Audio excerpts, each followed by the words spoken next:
규자손바 실험님 뭐? 아니요. 네. 그럼 고향들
Thus I have heard at one time the Blessed One was dwelling in Rajagaya on Master mountain together in one method with a great assembly of monks and a great assembly of other disciples.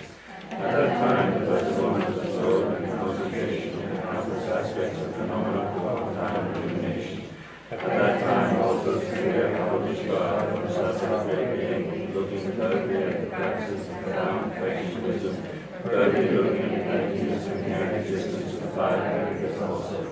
Then through the power of the Buddha, then worship which is sacred, the Spirit of God was such a great being, how would the Son of the exchange wishes to engage in the practice of profound perfection and wisdom.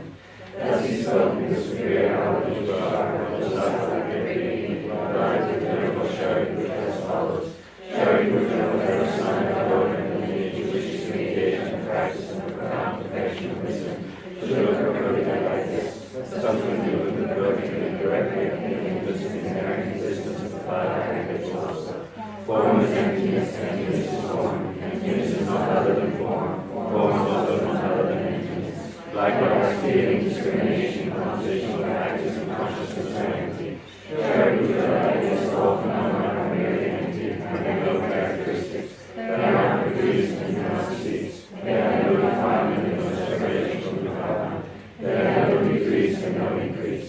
Therefore, Shariputra and emptiness is a form of the idiom and discrimination of compositional practice of consciousness. There is no eye, no ear, no nose, no tongue, no body, no mind, no form, no sound, no smell, no taste, no tactile object, no phenomenon. There is no eye, no soul,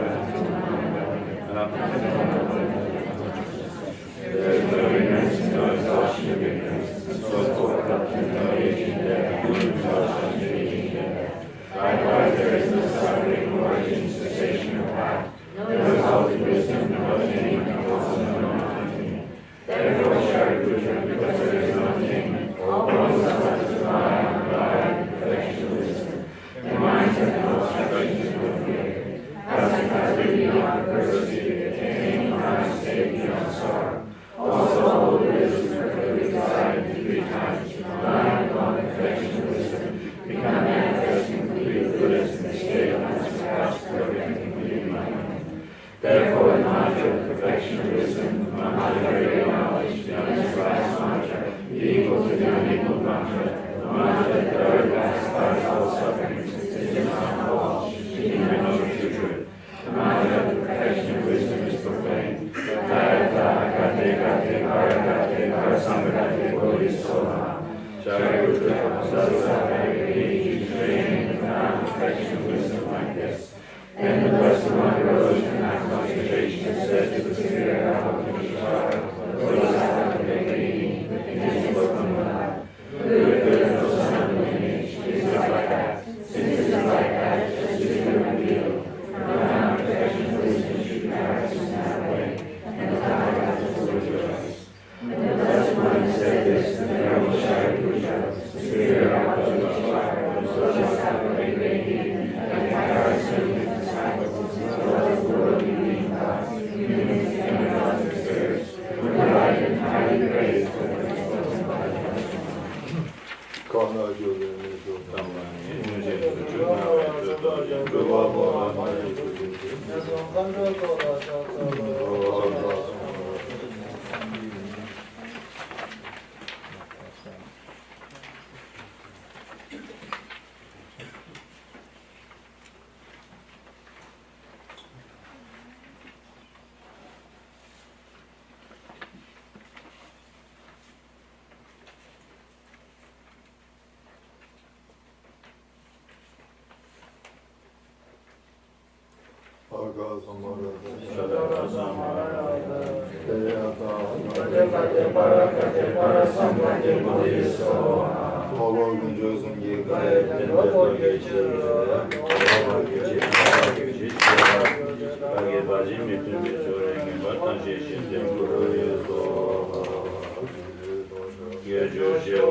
Chimbu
Please listen by adjusting well your conduct and motivation, thinking that for the sake of all of the other sentient beings who are equal to the extent of space, I must by any means achieve the peerless, precious state of perfect and full enlightenment.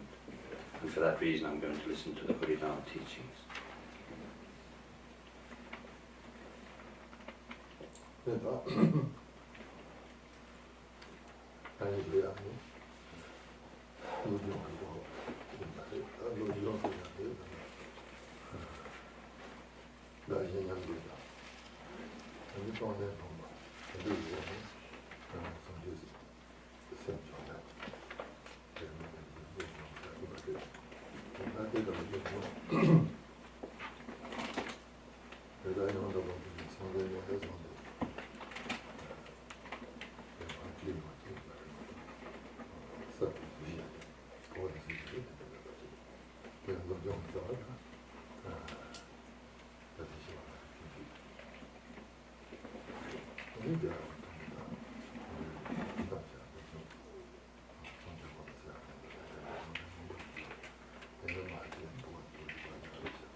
What I'm going to be talking about, teaching here is about mind training.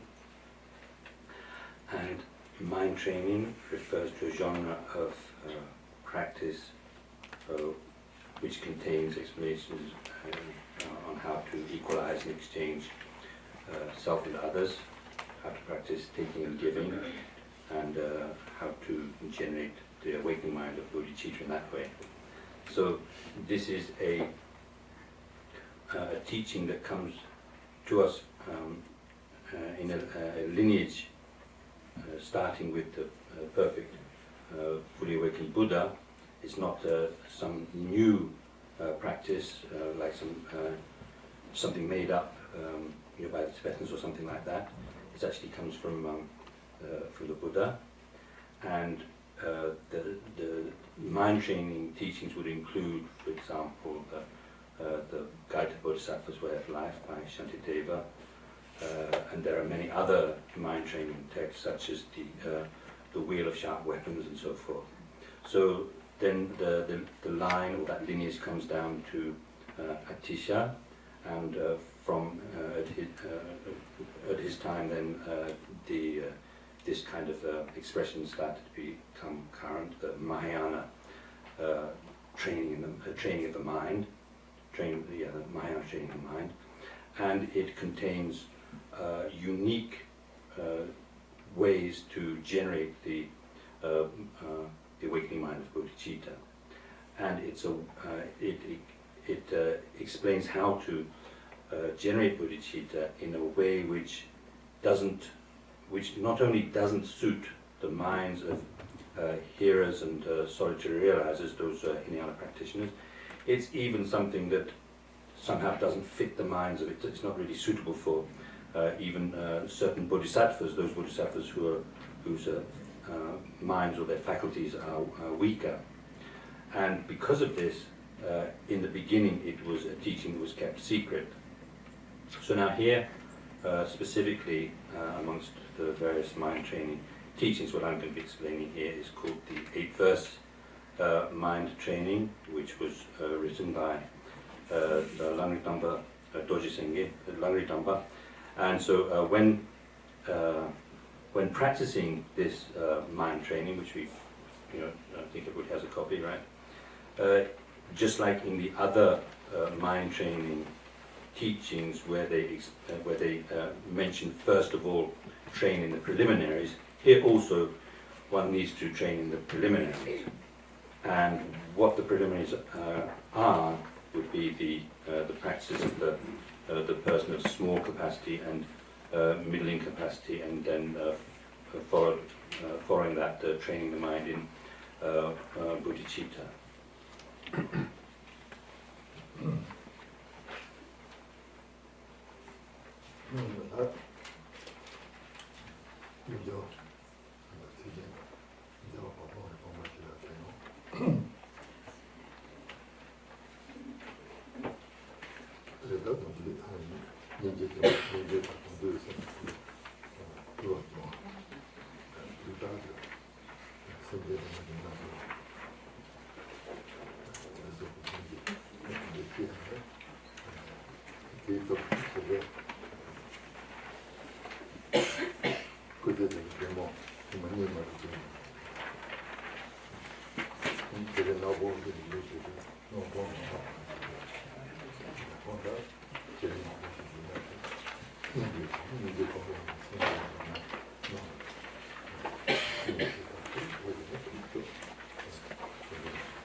소주 소금 먹어서 정사 정사 정대 정사 노정 거의 백지 성경 용시가 근데 그것이 어떻게 되냐 거기 보면 근데 내가 이거 내가 옆에 가듯이 되나 제가 좀 보고 그러지 이마지 춘삼지 춘삼지는 샤워지고 초대제가 걸었던데 별로지 근데 이제 제가 그랬지 내가 죽여야지 내 때에서 죽어지 하나 들어가다 죽지 샤워를 썼나 도박 그 주제가 제사인 거 저 도박만 좀 가리고 거기는 좀 쓰지마. 나는 무슨 일이 근데 뭐 좋지. 내가 양해지네. 상담을 양해하고 상담을 대화 쓰기 좋아서. 근데 양해제 초를 원하는데 대출이 안 나서. 가르치도 샤마 더 하기도 성지. 주인은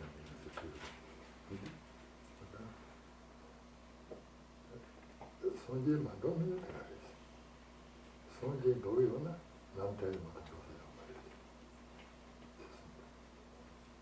그러니까 순종도 일단은 보면 요사를 있고.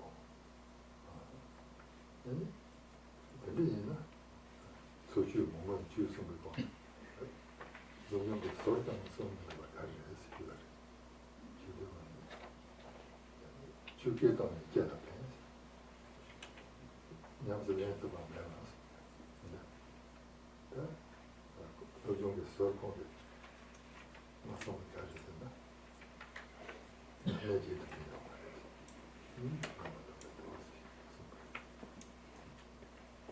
다 되네 보면 일단 막 요즘에 너무 기대로 네 공사를 그게 아니야. 모든 것을 다 생각해서 쓰고 이제는 다른 대단히 다게 만들 때문에 좋아서 성공하고 성공했고 다음은 내가 들 그것이 나고 내가 모르지 시대는 저 데이터가 있는 가게 그래서 근데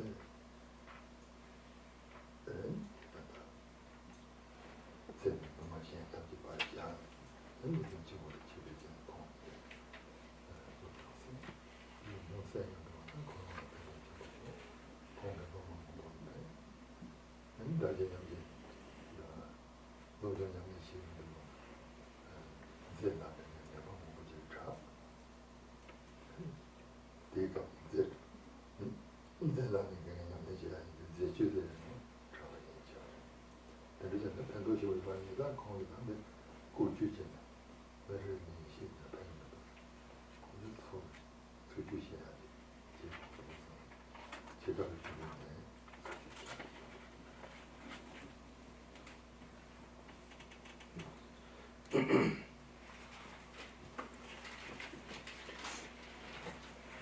This 8 verses then, this 8 verse mind training was written by Langdamba.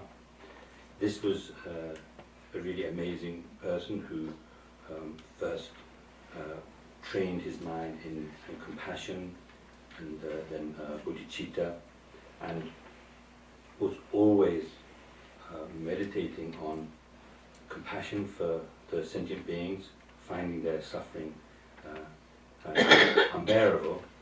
And for this reason, for this reason, he said to have, during his life, he was said to have only smiled 2 times.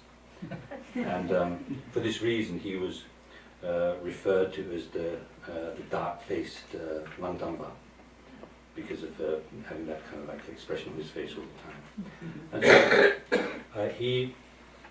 so he he gained experience through his practice and through his meditation, and then based upon that he composed this mind training text. So then there's also the Chekawa.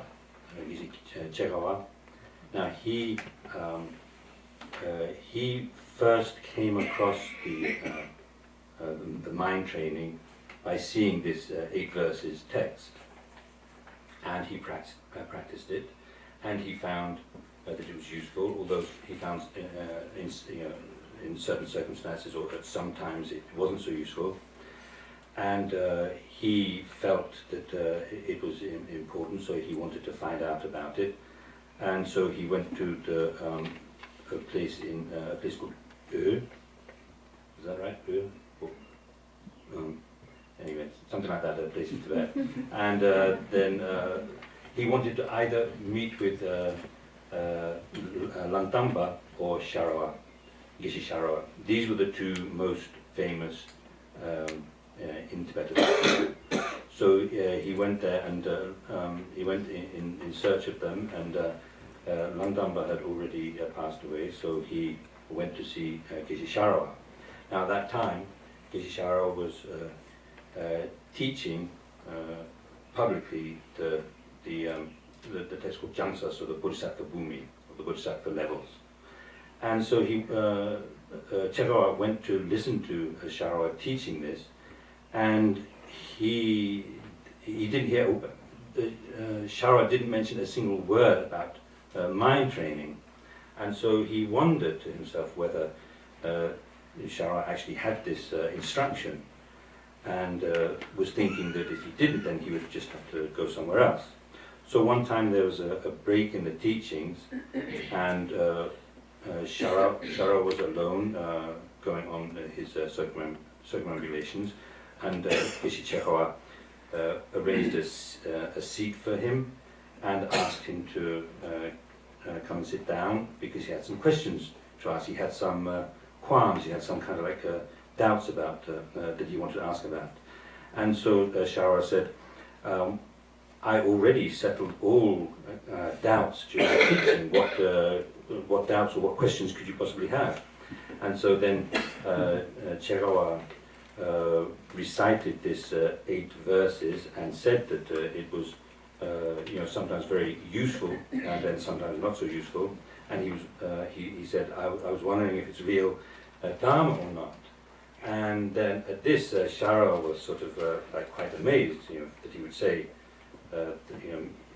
expressed kind of like doubts about whether it was Dharma or not. And so what he said to Chekawa was that if you don't want to achieve enlightenment, that's one thing. But if you do, then this teaching, this practice is indispensable.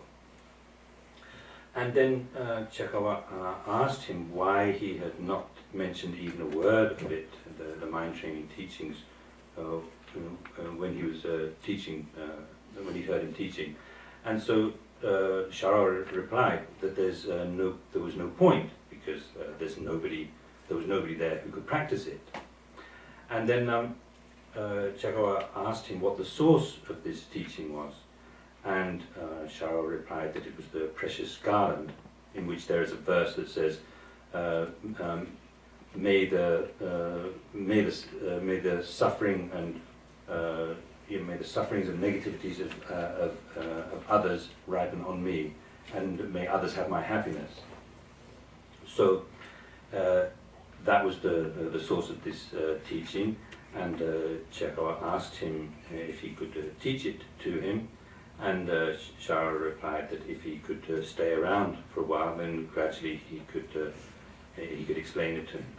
And so then Chekawa left everything, left all kind of concerns, and devoted himself to listening to these teachings and practicing the teachings, and ultimately it was something that he found very beneficial for himself, and he was able to benefit many people with it. For example, it became known at one point as the what do they call that? the disease. Leprosy, thank you, yes. The leprosy, not the leprosy disease, the leprosy practice, or the leprosy dharma, because of the fact that many people who had got that disease and did this practice were able to be cured by it. And so, as I mentioned, up until this point, this teaching had been kept secret, and then from Chehua onwards, seeing the benefit, he began to teach it more widely and more publicly.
As far as the preliminary practices are concerned, we could do either the full 6 preparatory practices, the Josha Pruk, the full Josha practices, 6 Josha practices, or one might do the Lamsong Kappa Guru Yoga, which we usually call the Karana Gyama, and then otherwise one could visualize according to whichever meditational deity you prefer, and in front of those or that being, those beings or that being, then you would practice the 7 branch practice, the 7 limbs, along with a mandala offering, and make very strong requests to be able to purify all the obstacles and obscurations for generating realizations of the path, and also make requests to be able to gain all of the realizations. And so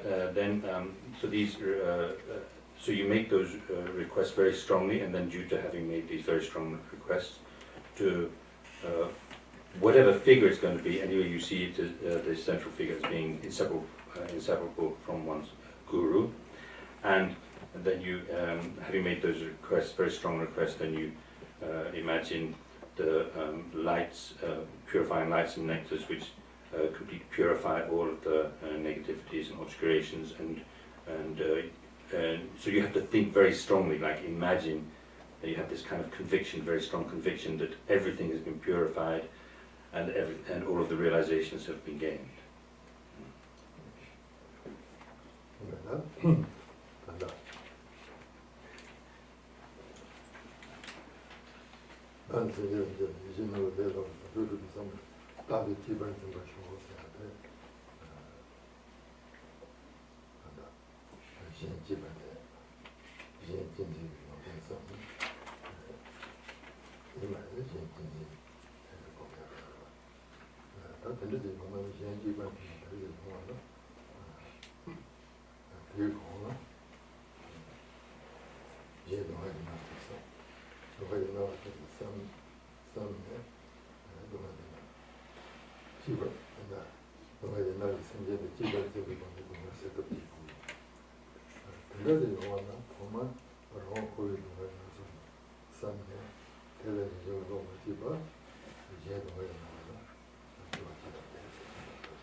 见了话讲呢，到底什么？这个就头嘛，不懂还是那是什么？哎，他在他那他们出手就接触到了，这样懂还是要这样谈的，那都，那啥种熟悉种懂还是怎么？这是什么样的？人家话是他种懂还是？写他，或者那写他把我的，因为激动，或者那就容易就能通的，所以他那个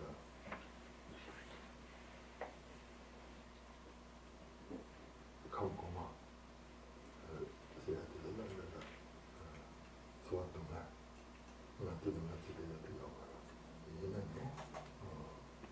很有用的，你怎么这些东西就那个？저번 요즘에 너무 많은데 이거다 저번 무지 동화가 써야 돼. 고마 내가 가르쳐 주는 거 내가 보는 용어를 해요. 너무 내가 예수 들어가서 게임을 chơi 너무 게임 조절이 돼서 자기가 이제 애들 저번 무지 동화가 써야 돼. 근데 여기는 거의 이제 요상에 대해서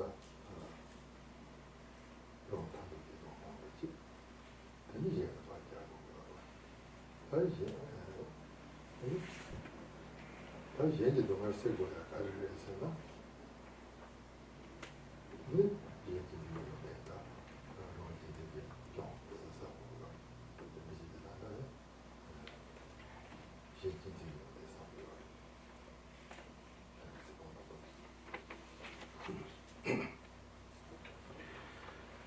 So if we look at the first verse, by thinking all sentient beings is more precious than a wish fulfilling jewel for accomplishing the highest aim, may I always hold them dear, is the way that Rinpoche expressed this. So may I always hold them dear. So here in this verse, we are to meditate on the benefits, the qualities, the benefits of cherishing others.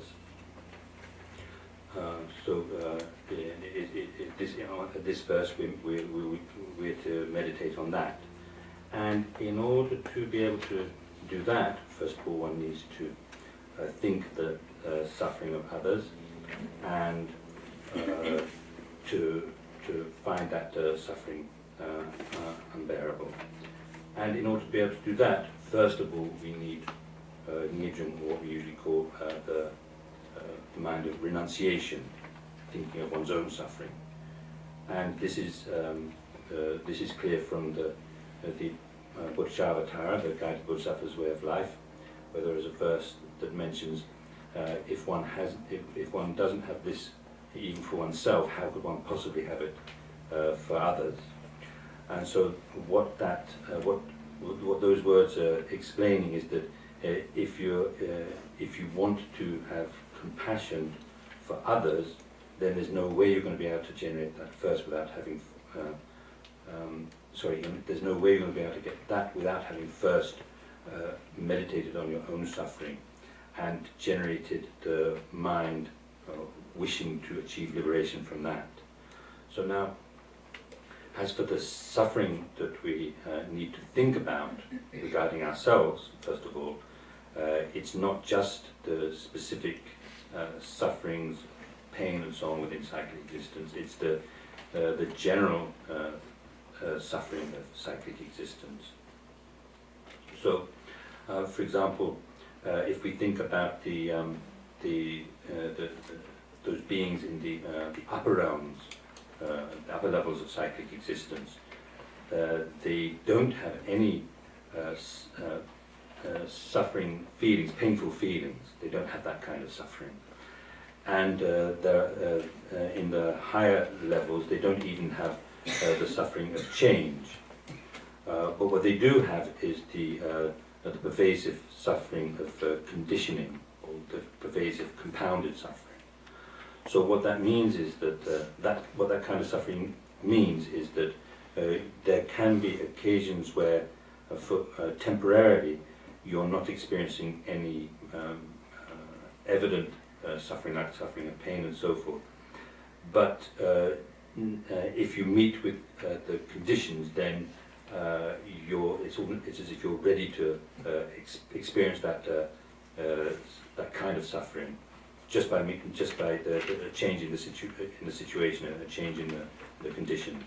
So thinking about that kind of suffering of cyclic existence, then we generate this mind wanting to be liberated from that, and then this is to be applied to others.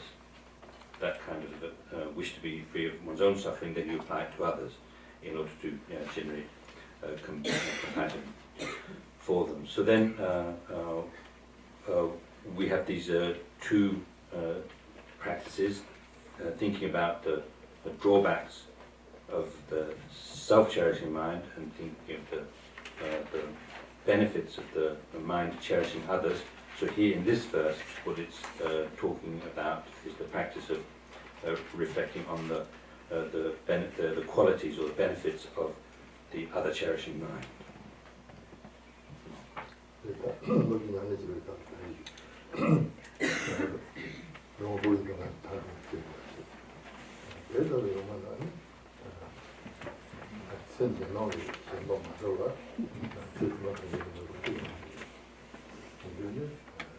send the knowledge someone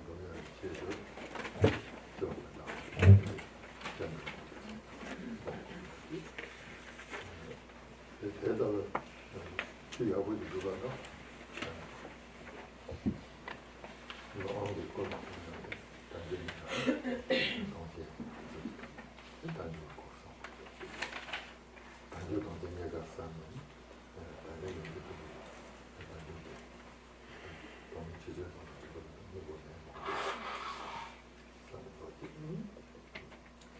대답을 했는데 단계 동생애가 맹도에 너무 같아서 디비전이 정말 디비전이 틀릴 수 있는 거지. 쌍둥이 틀리자. 근데 이제 걔는 나야 요즘 사는 거를 내리냐?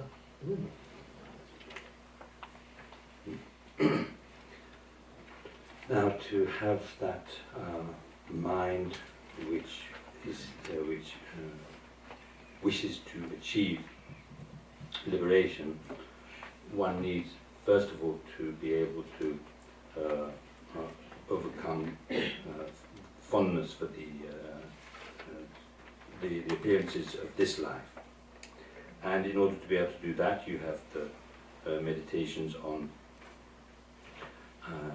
death, meditating on karma and its results, and also the refuge practice.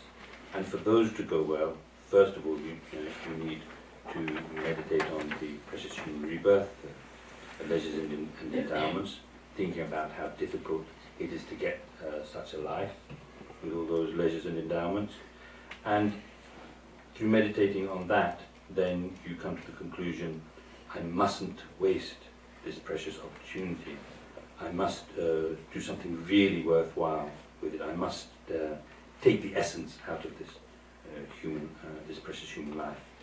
And in order to be able to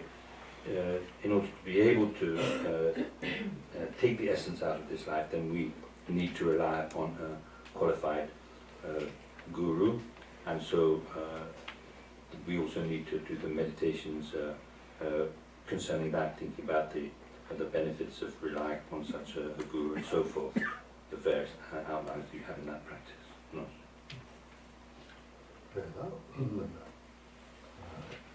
나는 선제 당제나 이신의 내 발비 동조 주비 상반 조디 기반 생각이었어. 선제 당제 기반 생각이 기반 생각이. 이제 기반 생각 대고를 주제가 이제 기반 되나 태용 가려서나 이신 노벨의 발비 동조 주비를 이신 노벨의 발비 동조 주비를 하니까 그래서 한번 이제 보면 이제 오늘 밥이 건조가 주요했으나 그 이신 노릇을 해야 돼. 그럼 배고 이신이 노릇을 해. 이런 기타 삼바 신도 소가 제일 노릇이다. 이신 노릇을 해. 이런 삼바 파악을 다 그렇고요. 센디지 그래 도루다. 그래 이것이야. 그게 제일 사회도 시우제야 시우도 소제야도 이게 되게 많이 나요. 세트만 편지 이제 노래야 이게 다 이제 노래 하기 동초기로 가지고 있잖아. 이제 노래를 생대 되지는 그렇지. 그래도 저만 편지를 동포 이제 집안도 봐. 다스마 간제도 그래서 노르제도 손제 공모대요 생계인데 그거야 근데 생계면은 생계모도 해인다 기반 생각 준비지 된 동조를想法 이제 다가 조정 속으로 나도 손제 공부 그래야돼. 제가 생계가 된 거고요. 제가 손제 된 거고요. 내가로 손제의 그가 지금 생계의 그가 되어서 그게 가르나. 야다 그지 대제도 생계는 제일 있어. 세상에 대리도 손제 공부 받아요. 지금 기반이 내가 우리 모두 공부하야. 다가 그래 모두 공부하고 생계 되는 거예요. 자기가. 모두 공부하고 이게 좀 수렴성. 이게 좀 수렴성한테 생계 기반이 생계 기반이 생계 한 번만 해야지. 이게 좀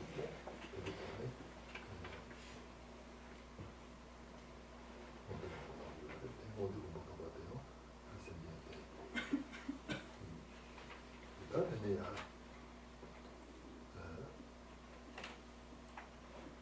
그래 나를 맞은 야야로야 다 생계 공부도 생계 되는 거야. 잘 이거. 근데 생계 공부도 이제 저거 버릇들만 들어서 저거 나버지 소버지 공부하고. 이제 저거 나버지 저거 제발요. 생계면은 저거 나버지 써야 된다. 근데 이제 저거 나버지 버릇들만 들어서야 해요. 생계 때문에 그렇게 하고. 그러니까 생계 기반에 말이나 이진으로 나가 또 초대를 하고요. 그리고 기반에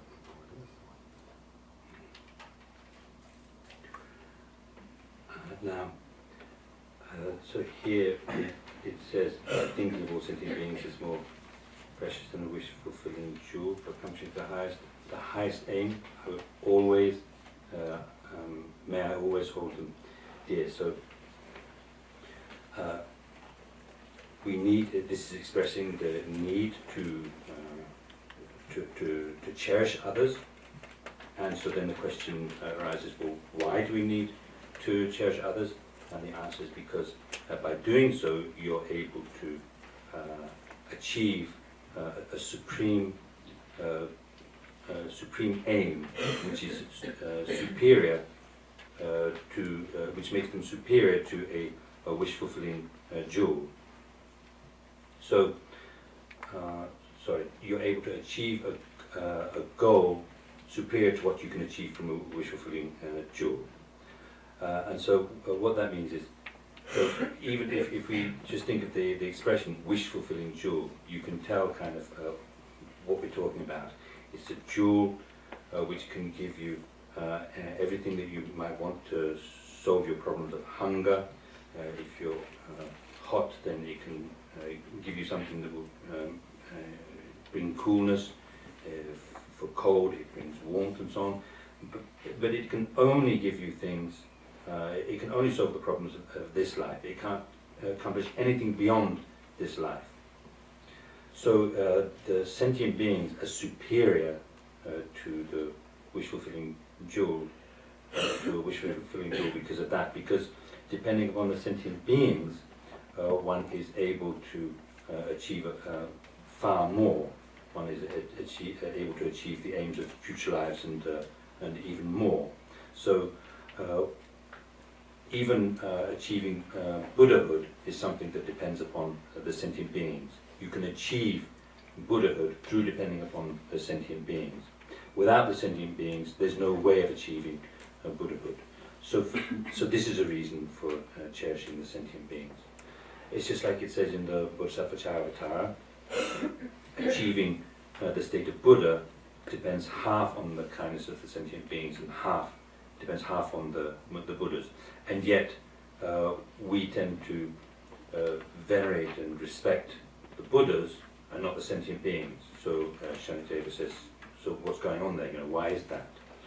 And then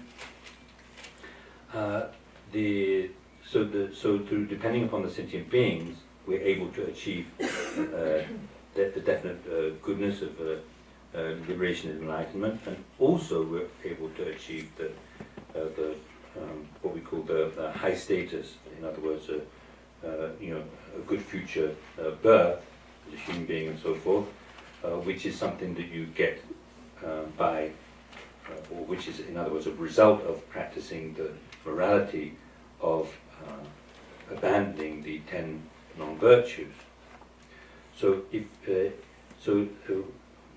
that morality of abandoning the 10 non-virtues depends upon cherishing the sentient beings, and because of cherishing them, not harming them. So therefore, in this way, you see that the morality of abandoning the 10 non-virtues, which is the cause of a favourable rebirth, depends upon the sentient beings, and also being able to progress in along the path depends upon the sentient beings. If you think about the Bodhisattva's practice of the 6 perfections, which each of which has to be completed in order to be able to achieve enlightenment. So practicing these would be absolutely impossible without depending upon the sentient beings. So therefore, by cherishing them, if you think about it in these ways, then you see that by cherishing the sentient beings, one is able to achieve the supreme purpose or supreme goal. Actually, the word it uses here is the highest aim. So it's just a different way of translating it. Like the supreme or highest aim can be achieved. Yes.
Dhamma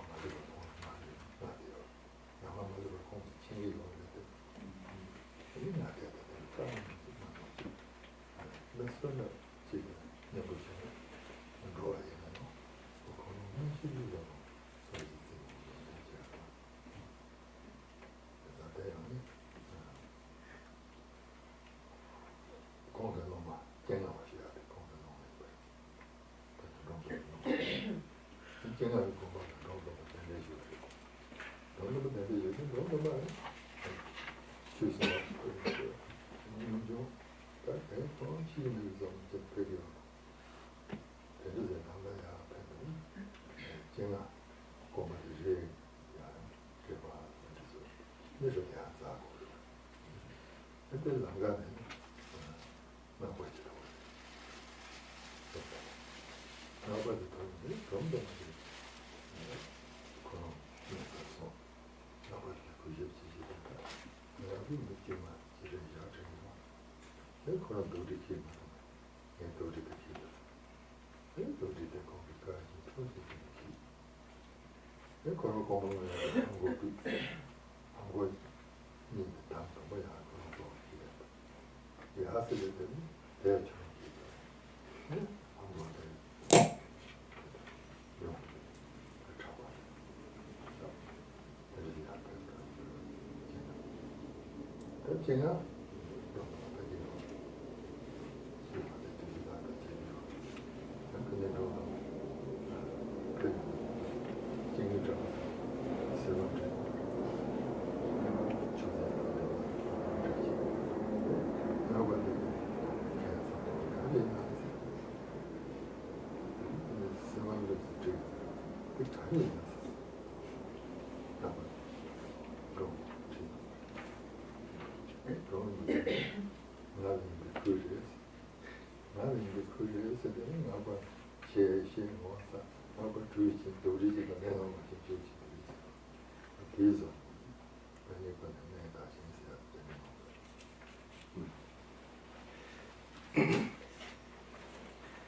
And then in the second verse, whenever I'm in the company of others, I will regard myself as the lowest among all, and from the depths of my heart cherish others as supreme. So here, in this verse,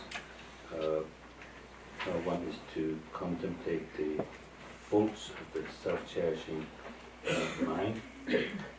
So one has that kind of attitude, seeing the faults of the self-cherishing mind. One also has the mind seeing the benefits of cherishing others, and based upon that, one practices seeing others as superiors to oneself. All others are seen as superior to oneself, and seeing oneself as being like the lowest of all, the most inferior. And so then, as it says, whenever I'm in the company of others, so whoever I'm with, this is saying whoever I'm with, I will see myself, or may I see myself as the lowest of them all, and see them as supreme. So there are many stories or accounts of this kind of practice in the Jataka stories, the stories of the Buddha's previous lives as a bodhisattva before becoming enlightened. And then there are also many other accounts of various great lamas practicing in this way. And specifically, there is the account of Dromtompa Gyalchunyi, who was the main student of the great Indian Lama that was invited to Tibet many centuries ago. So now he is said to have, despite being the main student, the main disciple of Atisha, he had no pride at all, and always considered himself to be the lowest. So he had a student called Chemawa, and this student Chemawa invited him to his monastery to teach. And the way that Dromtompa went to that monastery was in a very humble way, not in a very kind of like, anyway, very, his whole fashion of going there was very humble. And on his way he met with So he used, the monastery was up on a mountain, so he was climbing up the mountain towards the monastery. And while he was going there, he met with this tantric monk or tantric practitioner, what they call a nakpa, a tantrika. And so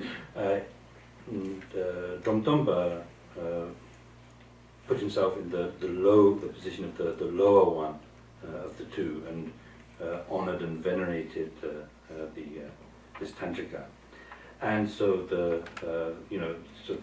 tantrika thought that Dromtompa must be some ordinary person, and he gave him the tantrika gave Dromtompa his bags to carry, and Dromtompa very happily, very joyfully carried them for him. And as they were approaching the monastery, the tantrika took his shoes off, and he gave those to Dromtompa also to carry.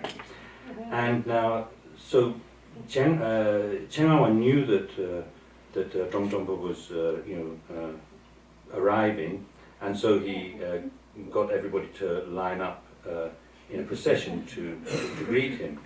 And when the tantrika saw this, he said to Dromtompa, "This is quite strange. What's this big procession for? What are they all lined up for?" And Dromtompa said, "Well, actually, I think it's probably for me." And, it seems like it's for me, you know. So then,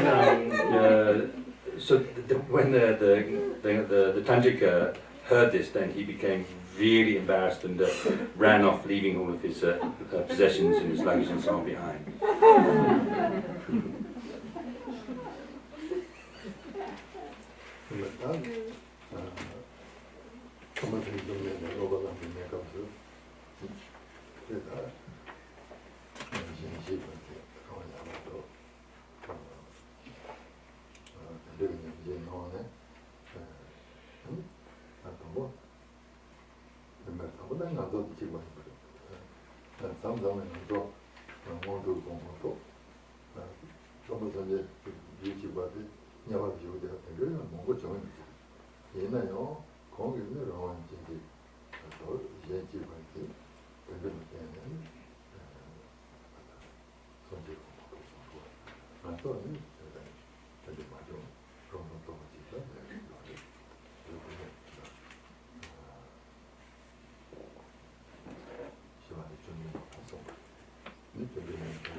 Now, when Buddha Shakyamuni was training on the path prior to achieving enlightenment, the way he practiced was cherishing others and discarding himself, discarding his own welfare. And in the beginning, he was just the same as ourselves. And in fact, sometimes even there were occasions when we were in the fortunate realms, and Buddha Shakyamuni, while in cyclic existence, that person who was later to become Buddha Shakyamuni was in the hell realms. There were many such occasions. But then what happened is Buddha Shakyamuni started to cherish others and to discard or to neglect himself, and we didn't. And what happened is, just like it says in the Bodhisattva, which is brought into the Lama Chöpa, where there is a verse that says, what need is there to say a lot the Buddha cherished others, whereas we, the immature ones, which means who know nothing, care for ourselves. And so the Buddha, through cherishing others, became enlightened. We, by caring just for ourselves, remain in psychic existence. So just see the difference between these two.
So there are various stories in the Jataka tales about how the Buddha practiced while training on the path,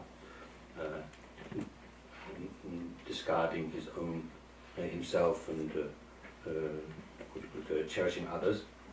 And so, for example, there's the story of the giving the body to the female tiger, to the tigress. So in that story, you hear of how the Buddha, at that time he was a bodhisattva called the Ningdokchen, so the courageous one.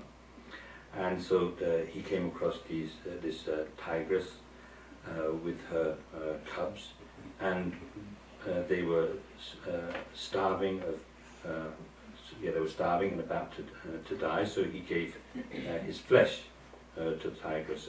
In the beginning, she was too weak to be able to bite, and so he gave her his blood. And by drinking his blood, she got a little bit of strength up, and then eventually ate the whole of his body.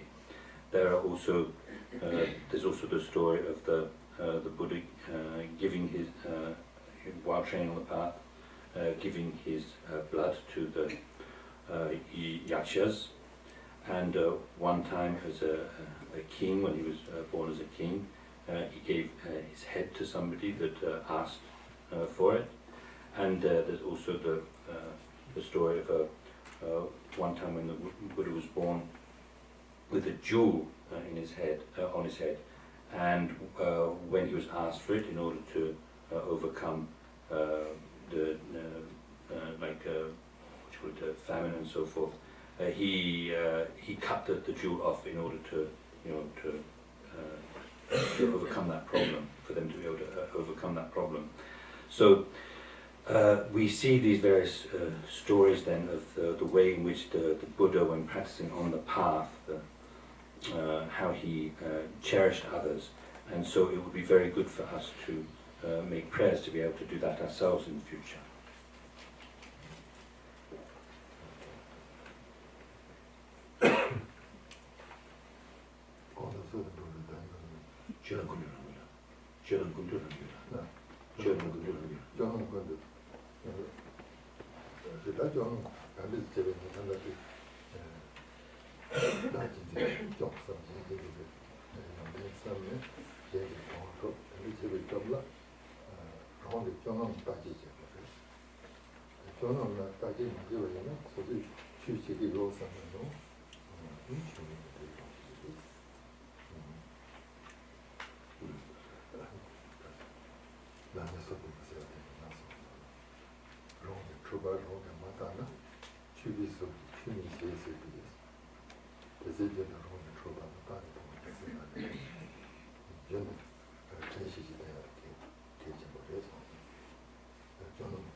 When we are practicing in that way, as has been described in these verses, then we need to check our minds at all times.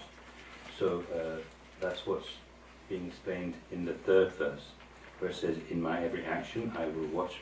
May I watch my mind, and the moment destructive emotions arise, may I confront them strongly and avert them, since they will hurt both myself and others." So we need to check our mind at all times, because otherwise we may think that we're practicing, but actually we're not practicing. And there's a verse in the 37 Practices also which says the same thing. It talks about the drawbacks of oneself not checking one's own mind. So whatever we do, we need to check our actions of body, speech and mind, and ask whether what we're doing is something wholesome, virtuous, or unwholesome, unvirtuous. And so it's it's what we call vigilance that needs to check that. And then if you do discover that what you're doing, whether it's with the one's body, speech or mind, if you discover that it's unwholesome, then one needs to stop that immediately. And so when the mental afflictions arise, then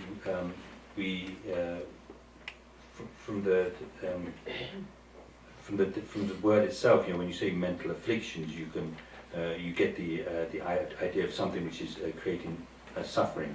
So when the mental afflictions arise, then they are wrong for oneself. They're in the sense that they produce suffering for oneself. But it's not just oneself that suffers. It's not just that it's unsuitable for oneself. It's also wrong for others. For example, when you get angry, then you yourself experience suffering from the anger. Then also the others that you're getting angry with, they also suffer. So it can produce suffering for both. Like for example, when you get angry, then your expression changes. You know, when you get angry, the expression that can be seen on your face and so forth. This causes suffering for others, the person that you're getting angry and so forth. And so,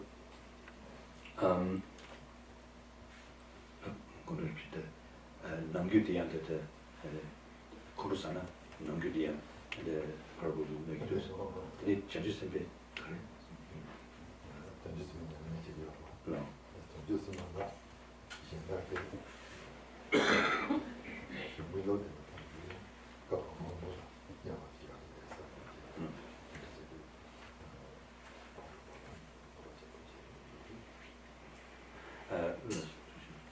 Then, so for example, here in the context of the practicing the Bodhisattva's practices, so then if somebody even looks at a Bodhisattva, you know, like gives it what we normally say gives a dirty, you know, gives a dirty look to a Bodhisattva, you know, sort of like looks badly at a Bodhisattva.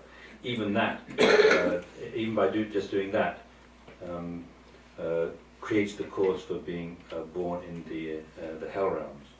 So in this way, you know, it's something which is very getting angry, and the other mental afflictions, specifically here, getting angry, creates a lot of suffering, not just for oneself, but for like many sentient beings.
And then in the fourth verse, whenever I see ill-natured beings or those overwhelmed by heavy misdeeds or suffering, I would cherish them as something rare, as though I had found a priceless treasure.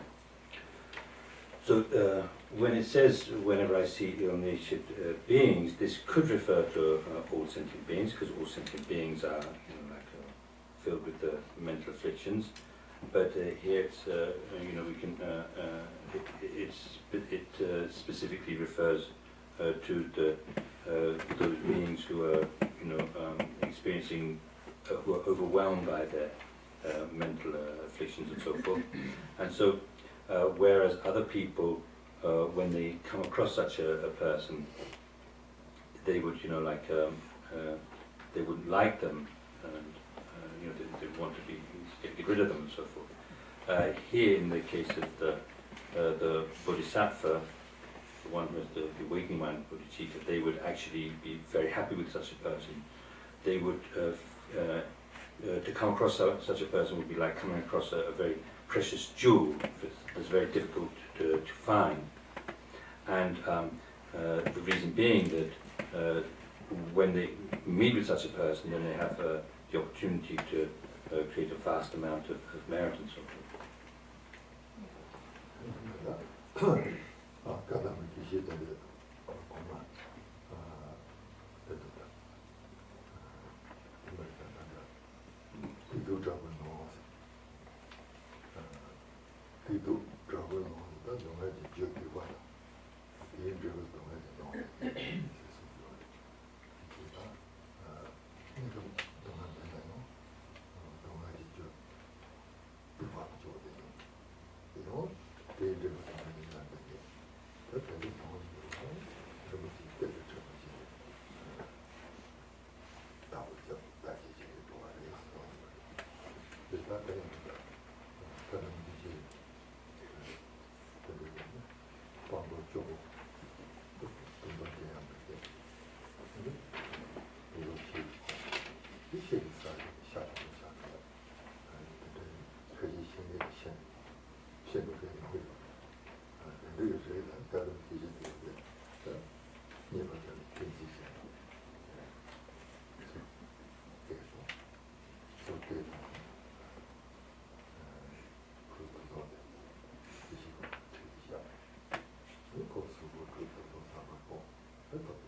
C'est tombé son bras,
There are many stories of the Kadamba Keshis practicing in this way.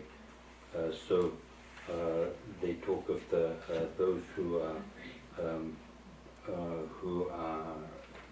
while they may not be suffering right now, but like creating the causes of suffering and so on, and particularly feeling compassion for them, and particularly like seeing them like a precious jewel, or like, for example, when seeing somebody who is seeing a beggar, very, very poor and starving, in danger of dying, then to think of such a person as particularly, really like a precious jewel, like finding a very difficult jewel that's very difficult to find. And so that there are stories of such Kadamba Keshis when they see such a person, calling them and taking their clothes, washing them, feeding them, giving them their clothes and so on, giving them, clothing them and so forth. And in fact, there's also the story of Tomezambo, Mujuba Tomezambo. So he was a very strong practitioner of bodhicitta, and so he used to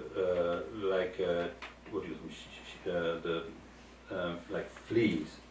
Yeah, fleas. He would, not fleas, something like that. Huh? No, not flies. Lice, that's the one. He would keep he would take them and put them in his clothes to take care of them. And so there was one person from Pimble, I think, who said anyway that if you do this, then it might it might actually you might actually kill you. You might actually die from this. And so he said. So Thomas Zambo said, "Oh, this is something really good to die for the sake of the sentient beings."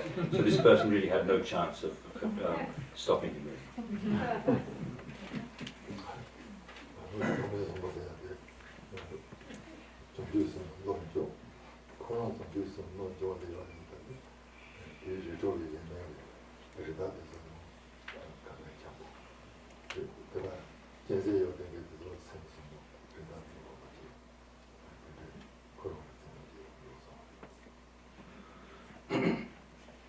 And so actually this Thomas Zambo was such a strong practitioner of bodhicitta that even the wild creatures around him became like friendly, and particularly those like the fierce wild creatures, they became even quite calm and gentle due to his practice.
So the bodhisattvas, when there's a choice between experiencing suffering, if it benefits, then they would rather suffer than not experience that kind of manifest suffering. And when they meet with others, the poorer they are, the more pitiful they are, then the stronger their feeling of affection. So, in fact, by feeling more affection, the more pitiful the person is, then the more powerful the practice becomes. So, for example, you can, if you think of the account of Sangha, who went into retreat for 12 years in order to be able to be able to meet with Maitreya, and in fact Maitreya was there with him all the time, but he wasn't able to see him during that period. And what eventually allowed a Sangha to see Maitreya was when he came across this dog, female dog, who was had these open wounds in which were like riddled with maggots, and she was crying out with fear, and he felt very, very strong compassion for her, and he saw that if he didn't take the maggots off her, then she might die. And on the other hand, if he were to take the maggots with his hand, then they would be harmed. So that if he just took them off the dog, then they would they might die. So he took some of his own flesh to put them on. And then he also realized that if he took them with his hand, then they would be harmed. So he decided that he would use his tongue to pick the maggots out from the wound, and then put them on his flesh. And so he leaned down with his eyes closed to pick the maggots up with his tongue, and where there should have been something, there was nothing there. So then he opened his eyes and he saw that Maitreya was there, and so Maitreya explained. So he said, to a Sangha said to Maitreya, you have so little compassion for me because during those 12 years that I was practicing, you didn't reveal yourself to me. And Maitreya explained that it was actually because of his mind being obscured, and now because of the power of his compassion, those obscurations had been removed, and because of that he was able to see him. So this is why it is that the more powerful the compassion, because of the sentient being being more in a more pitiful state, the more powerful the effect of that compassion is in one's practice.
It's taught that when a beggar, when a bodhisattva sees a beggar coming, then they're very, very happy. So because they understand that this person is really destitute, and that's why they're begging, and so they see the benefit, so that's why they feel so happy. In fact, even just hearing the words, please give me something, gives them so much joy and bliss in the mind that it even exceeds the the bliss that the hearer and solitary ariser arhats experience from, in their experience of nirvana. So their bliss is immense, but the Bodhisattva, just hearing those words, please give, experiences much more joy, much more bliss even than that. So no need to mention, of course, how joyful they would feel when they actually give. So these kinds of practices are the way in which the high-level Bodhisattva is able to practice. And so when we see that kind of thing and we see that we're not able to practice in that way at the moment, then we can pray to be able to practice so in the future. And for now, just do what we're capable of.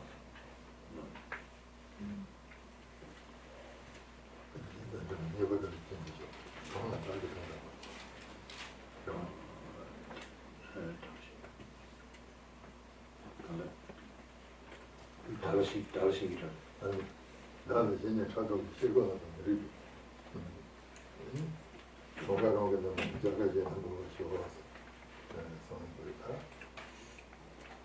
다 좀 요즘에 나오는 양념지, 요즘에 나오는 양념지 이런 걸 가면 시행이 차도 전에 이 시골은 근데 좀 보이나? 다 로딩인가? 이거 차도 전에 내가 이거 로요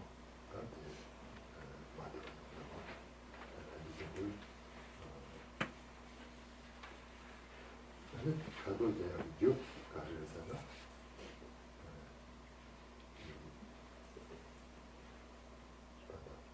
차도 제세요. 차도 제약 그런 것도 되게 제게 차도 제약이 이 뭔가 가리나 보면 야르지 않고 가셔.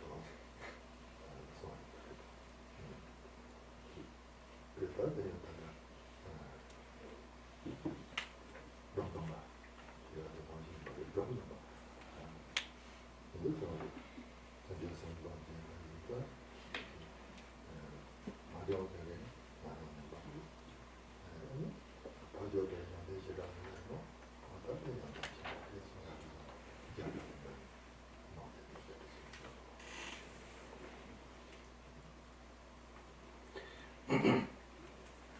And then in verse 5, whenever someone out of envy, jealousy, does me wrong by attacking or belittling me, I will take the defeat upon myself and give the victory to others. So then, when practicing the Bodhisattva's way, then if somebody becomes jealous of us and harms us, which means that there is the other person is going to receive a fault, and then from one's own side it causes unhappiness. Then if you examine the cause of the jealousy and find that it would benefit to take the defeat upon oneself and give the victory to the other, then that's what you would do. And so there is, again, in the case of Trongtongpa, who was a very strong practitioner of bodhicitta, he would,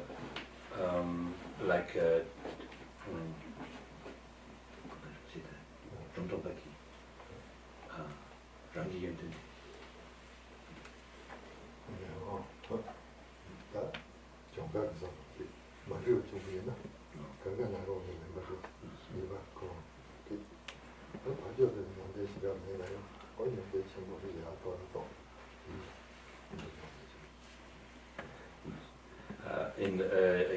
again, there's a story from the life of Trongtongpa.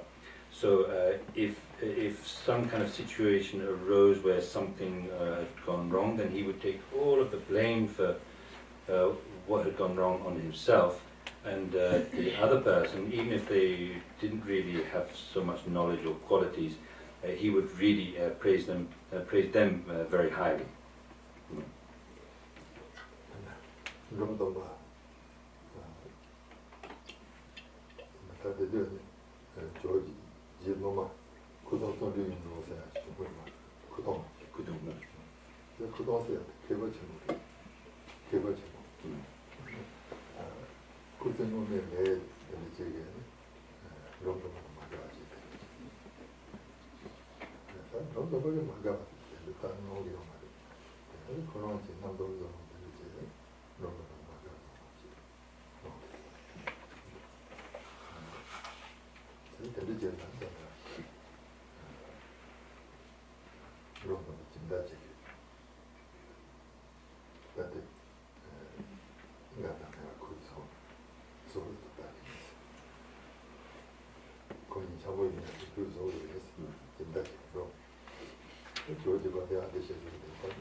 제가 때 비슷했어 좀. 자선 써보 좀 봐. 저는 너무 쓰자. 제가 사서. 근데 제가 좀 샤보면서. 아니요. 운동하시고.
사람들 그런 거 생기고 있어요. 이 자가가 그 정가 그런 거 있어요. 대만 또 수공이 말했어요. 비계자 돼야 하고 그동 거야 돼. 이게 이제 그런 거 그동안에 막아지고 있어요. 이제 나는 그 당연히 그런 거 말아요. 지금 됐으면 말했어요. 용기는 말했어요. 그동안 그거하고 그지. 그동안 했어요. 너무 됐다. 계획자가 맞아도 좀 그동안 된다. 제가 맞아 찌래요. 지금 그동안 두성고 그 좋은 게 이제 너무 마셔가 지고 그러고. 너무 좋은 예반을 주게 네가 앞에 있는 거구나. 여기 그동안 줘봤지. 거기에 속았대.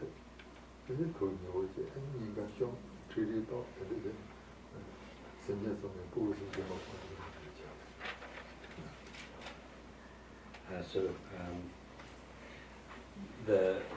So yes, so Dromdompa, his practice was to take the defeat upon himself and to give the victory to others.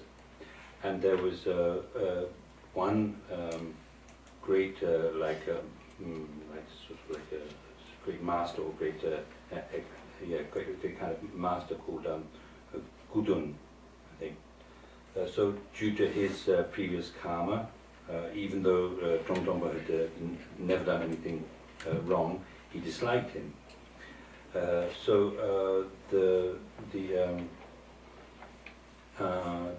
was a benefactor of Dromdompa and Atisha who wanted to somehow bring to resolve this problem, to make them friends. And so when he asked Dromdompa, then Dromdompa said it's okay, there's no need to do that at all, he felt no need for that. But Atisha said that he thought it would be a good idea. So this benefactor went to where this Gudun lived, that area, and in the guise of a businessman. And so he was, selling things, and he was taking a huge profit. And so people were, some people were complaining about this, and would complain about this, and he replied that this is the most normal thing in the world. When we are making business, then it's just that's what everybody does: take the profit for oneself and give the loss to others.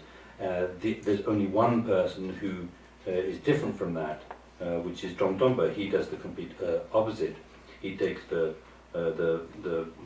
loss upon himself and gives the profit and the victory to others. Nobody, otherwise there's nobody else who does that. And so this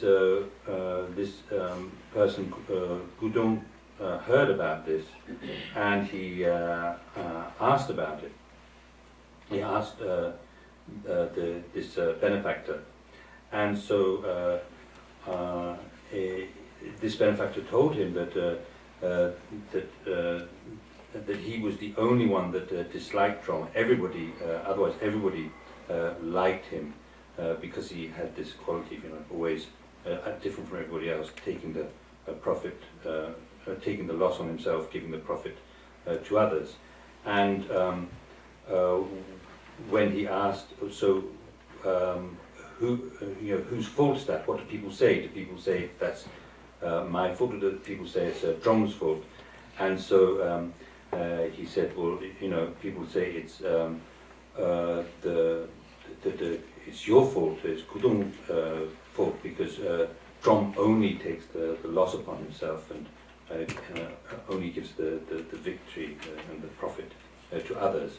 And so he understood from this that he should, in a sense, confess or apologize to Drom for that. So he went along and he apologized to him, and then they became very friendly from that point onwards.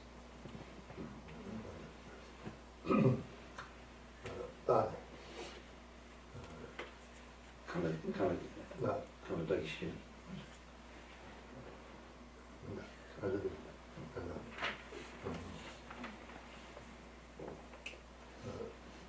자기 전화번호 가지고 다니는 뭐지마다 다시 말하는 데는 분이 제도 돈에 들어가 있어. 제일 뭐 지마다 많은 집을 가고 그랬어. 다 제자들은 다가 차도게 시골에서 소리 말이지. 시행 차도 시골에서 시제 뭐 그만 대봐. 좀더 제가 근데 이제 소리는 요새마다 또바도 중요하나 연애나 뭐 지주지 말이라고 전쟁도 지를 공항 소도 집안 내가 빠지자 파는 거 만나 근데 또 봐요 상대죠 근데 빠지자 파는 거 좋아요 내가 있어 가도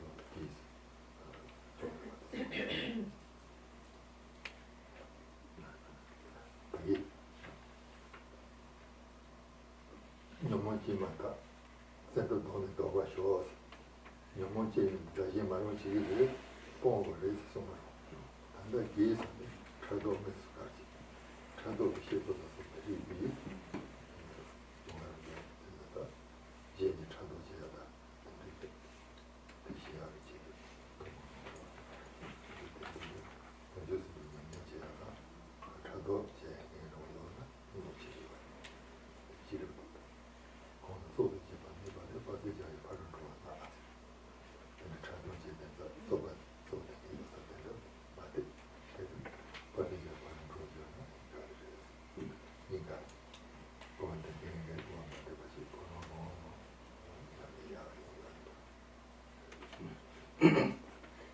In verse 3, it's talking about all the mental afflictions in general when it says seeing that it's unsuitable for oneself and others immediately, as soon as it arises, then you stop it. Then here, in particular, in the 4th verse, it's singling out jealousy. And so, seeing the harm that the jealousy does for oneself and others, then there's a saying that the Bodhisattva, rather than rather than getting involved, and it says particularly, in that case, to take the loss upon oneself and give the profit to others. And it said that there's a saying according to which the Bodhisattva would, rather than getting involved in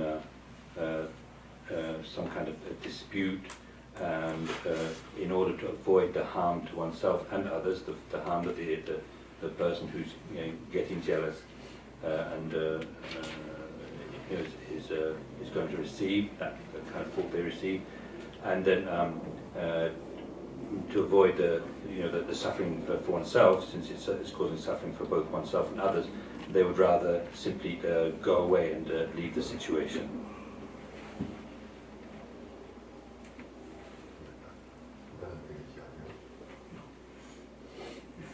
So we'll stop there.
which is in a couple of pages.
which is on the page before. English. From my two collections, Vasta says that I have amassed from working with effort at this practice for a great length of time. May I become a chief leading Buddha for all those whose minds, wisdom minds, are blinded by ignorance. Even if I do not reach this state, may I be held in your loving compassion for all lives, Manjushri. May I find the best of complete and great hearts of the teachings. May I please all Buddhas by my practice. Using skillful means drawn by the strong force of compassion, may I clear the darkness from the minds of all beings with the points of the path as I discern them. May I uphold Buddha's teachings for a very long time. With my heart going out with great compassion, whatever direction of those precious teachings have not yet spread, or once read have declined, may I reveal this treasure of happiness and aid. May the minds of those who wish for liberation be granted boundless peace, and the Buddha's deeds be nourished for a long time. By even this great path to enlightenment completed due to the wondrous virtuous conduct of the Buddhas and their sons. May all human and non-human beings eliminate adversity, be creative, conducive conditions for practicing excellent paths, never be parted in any of their lives from the pure and powerful presence of Buddhas. Whenever someone makes effort to act in accordance with the tenfold Maya and virtuous practices, may he always be assisted by the mighty ones, and may oceans of prosperity spread everywhere. Right at the very end.